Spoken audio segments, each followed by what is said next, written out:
All right, I'll start wait, hold on. Where the fuck? Hold on a bloody minute. Oh yeah, okay, I put it here.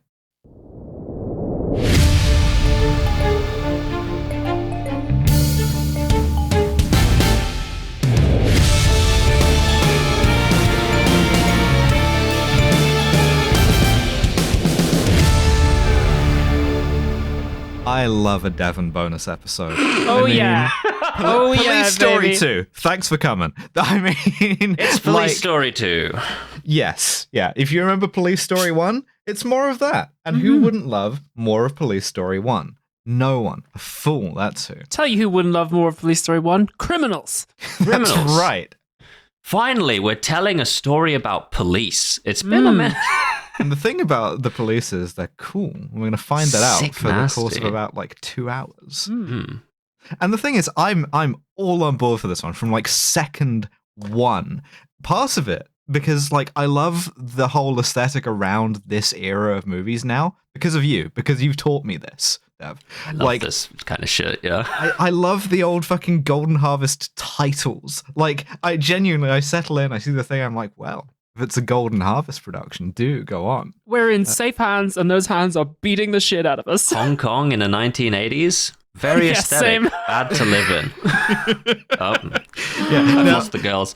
I will say that the thing that had me on my feet immediately is that this movie opens with a sizzle reel of Police Story 1. Yes. A movie mainly about smashing safety glass, it seems. Yes. Yeah, Primarily. Remember Police Story 1?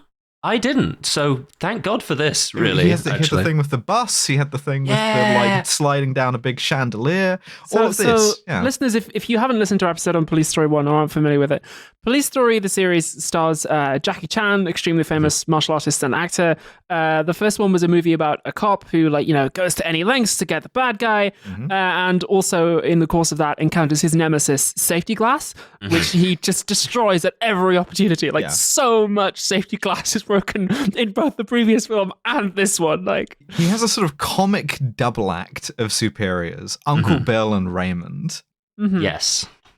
At the start of this movie, this is another great way to open a sequel. He is getting yelled at for all the shit he did in the first one that we just saw. Whether did you have to slide down the shadow? You could have taken the stairs. Yeah. You demolished a town. We have to He pay did for destroy this an entire town. You drove a car through a village. Why did you do this? And they're like, bro, what is wrong with you? They're yelling at him, but they're also sort of promoting him. But you fucked that village and that shopping center up. You're promoted to a position lower than you currently work at.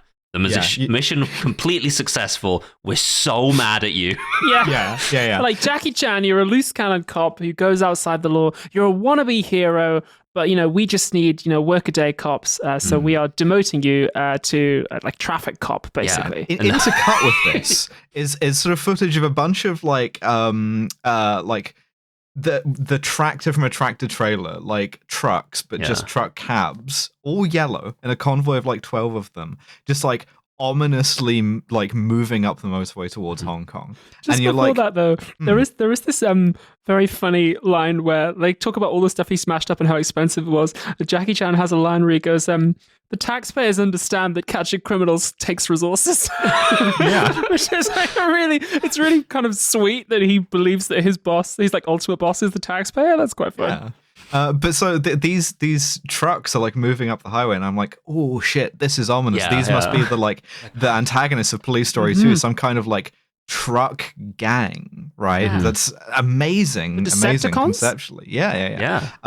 And one Hong Kong cop on a traffic bike, a motorcycle, pulls all 12 of these over, which is great ambition. And it's fucking Jackie Chan. They gave him this job instead. Yeah, he's just checking their licenses. Yeah, he's doing literally absolutely nothing heroic here. I love that reveal. It's just no. Is there anything threatening going on with these guys? No. One of them gets out of the cab and he's like, do you want to do anything but write tickets? And then the Jackie Chan's like, yeah, go ahead, fight me. And the guy's like, he gets back in the cab. Never see him again. Never again. Completely wrong-footed. I'm so annoyed. We were robbed of sort of a truck gang here in favor of something much less interesting. So then he's sent to the scene of a road traffic collision to direct traffic, and we see that he like takes this very, very seriously, despite the fact it's kind of a shit job.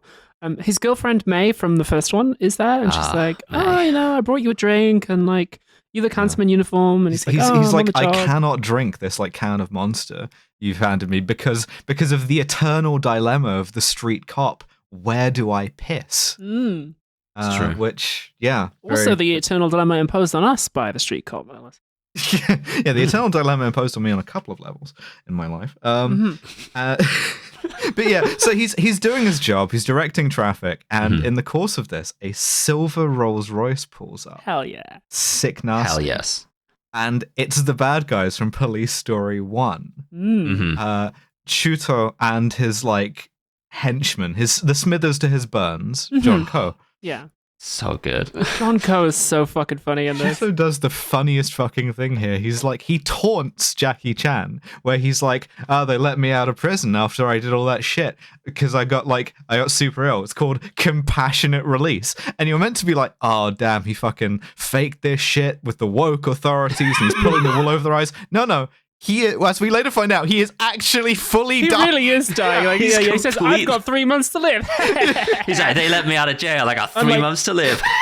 19 minutes later, we discover that this is not a lie. Yeah, this is just like on his bucket list. You know, he's ticking stuff off as he's dying. One of them is just to like earnestly taunt the cop who put him in jail to be like, I'm dying. So obviously Jackie Chan is worried because it's like, oh shit, those are the bad guys from Police Story 1. I put them in jail for about 5 minutes. They're going to be mad at me. And his boss is like, yo, don't worry. They're probably going to hit you, but like, would you like to carry a gun even when you're not at work? Which is the same thing you said to me and Dev, Alice. Yes. Oh yeah, of course. And I'm very, very happy that you took me up on this. There is the first of a number of notes I made. A lot of the notes I made about this movie are not about the structure or plot of this movie at all.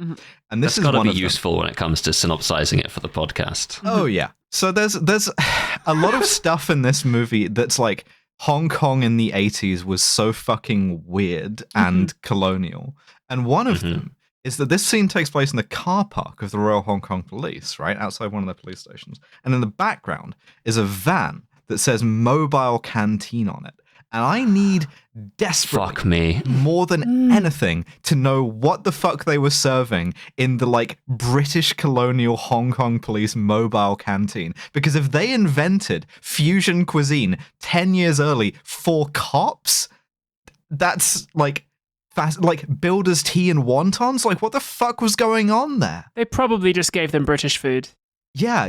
The worst thing you can do to a country. Yeah, besides introduce the bagpipes. What if it's half and half, but in the other direction, and it's like you get like a sausage roll and like a cup of boba tea or something? Like that'd be fucking great.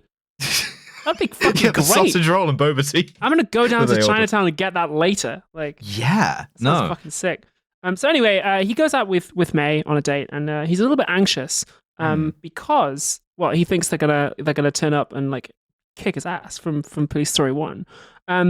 And then, lo and behold, like John Coe does pull up at May's house, and it's like, "Yo, the view is pretty nice from like May's flat, isn't it? Like we know where you live, bitch." Yeah, on the 7th floor in like apartment 71 or whatever. Yeah, and John Coe is like the smuggest cunt in the world. So slimy. And what he's doing here is kind of like recreational cop bullying. Like he's just kind of like picking a cop he doesn't like and just following him around, taunting him.